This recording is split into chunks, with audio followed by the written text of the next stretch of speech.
रात के गहरे अंधेरे में किसी ने दरवाजे पर जोर से दस्तक दी, जिससे रितु की आंखें खुल गई। शादी के बाद पहला दिन था ससुराल में और रात भर ठीक से सो भी नहीं पाई थी। वह पल्लू सर पर लेकर नजरें झुकाए दरवाजा खोलने पहुंची। सामने देवर राहुल खड़ा था। भाभी, 5 बज गए हैं, उठ जाइए। मम्मी और दादी भी उठ चुकी हैं। देवर का इस तरह आकर जगाना रितु को थोड़ा अजीब लगा। वैसे भी वह खुद अलार्म लगाकर उठने वाली थी, लेकिन पति देवेश ने मना कर दिया था। जल्दी जल्दी तैयार होकर रितु नीचे आई। सासू माँ ने उसे आंगन में रखी खटिया पर बिठा दिया। आते जाते रिश्तेदारों की नजरें उस पर थी। ताई जी ने कहा, थोड़ी नाक मोटी है, बाल भी ज्यादा घने नहीं हैं। फिर भी देवेश को पसंद आ गई तो क्या कर सकते हैं। चाची जी ने जोड़ा, दान दहेज भी ज्यादा नहीं लाई। भाभी जी ने बहू क्या देखकर पसंद की। उसी वक्त देवेश भी बाहर आ गया। रात की अधूरी नींद उसकी आंखों में झलक रही थी। भाभीियों और बहनों को हंसी मजाक करते देखकर वह चुपचाप वापस चला गया। घर में दादा ससुर बीमार थे, इसलिए रितु और देवेश का हनीमून स्थगित हो गया था।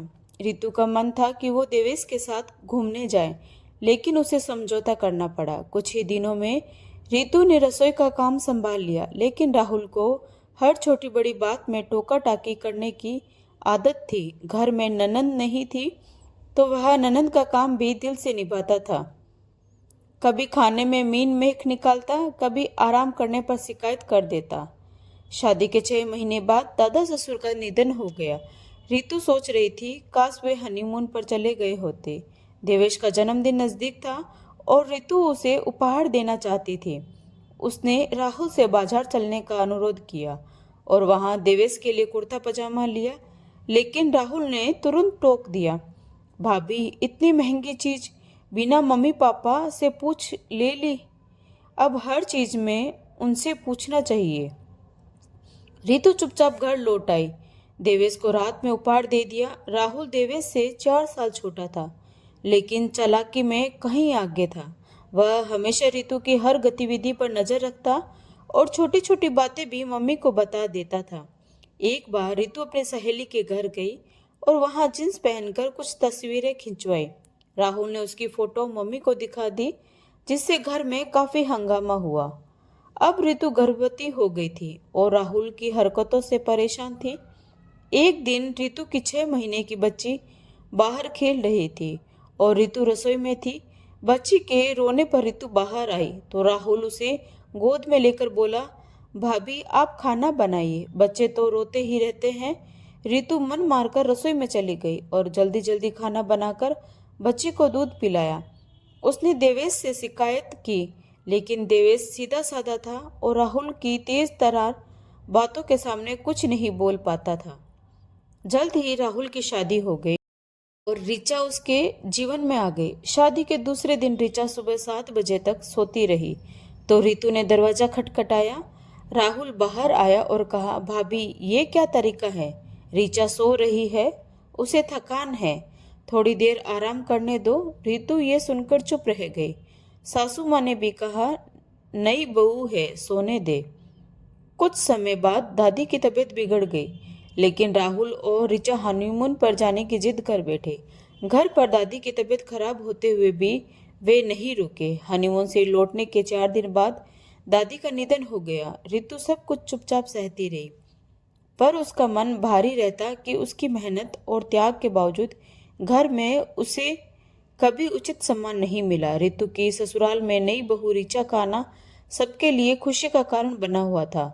रितु ने देखा कि ऋचा घर के कामों से अक्सर दूर ही रहती थी और कभी अपनी मर्जी से तो कभी बहानों से काम टाल देती थी।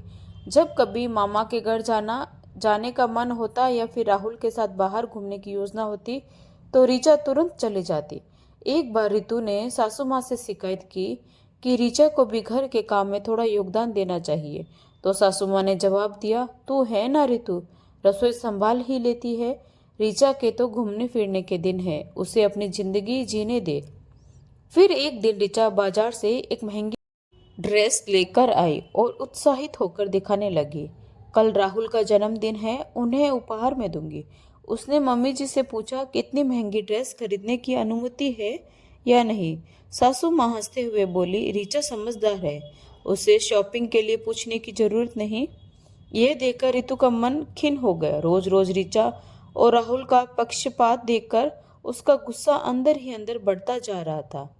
एक शाम राहुल ने रितु से कहा, भाभी हम दोनों घूमने जा रहे हैं, मम्मी से पूछ लिया है, आप बस खाना बनाकर रख देना। उस दिन रितु के सब्र का बांध टूट गया। उसने साफ साफ कहा, देवर जी आपकी पत्नी भी इस घर की बहू है, उसकी भी कुछ जिम्मेदारियां हैं। मैंने बहू बनकर हर जिम्मेदारी निभाई है, अब उसकी बारी है, उसे भी इस घर के प्रति अपने फर्ज निभाने चाहिए। यह घर अकेले मेरी जिम्मेदारी नहीं है। मेरी बच्ची रो रही है, उसे मेरी जरूरत है, लेकिन मम्मी जी और आपकी लाडली बहू यह रसोई संभालेगी, मैं अकेले यह काम नहीं करूंगी। रितु ने आगे कहा, आपके लिए तो भाभी को रोकना टोकना आसान है, लेकिन अब वही ज्ञान अपनी पत्नी को भी दो।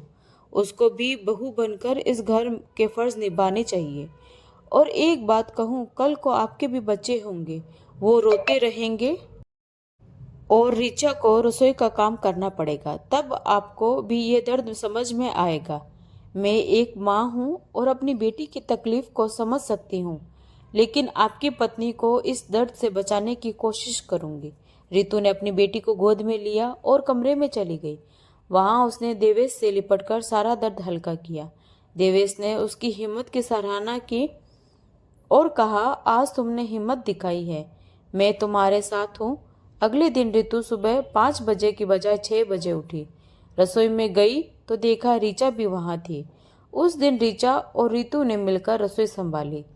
रितु के चेहरे पर संतोष की मुस्कान थी। उसे समझ आ गया था कि कई बार समस्याओं को हल करने के लिए आवाज उठाना जरूरी होता है, ताकि दूसरों को भी अपनी जिम्मेदारियों का एहसास हो। इस कहानी से ये संदेश मिलता है कि हर इंसान को अपनी बात दूसरों के सामने रखना चाहिए, ताकि समाधान की दिशा में कदम बढ़ाया जा सके। तो दोस्तों, आपको ये कहानी कैसी लगी? कमेंट बॉक्स में अपनी राय जरूर दें। और अगर कहानी अच्छी लगी हो तो वीडियो को लाइक, शेयर और सब्सक्राइब जरूर करें। तो मिलते हैं एक नई कहानी के साथ। धन्यवाद।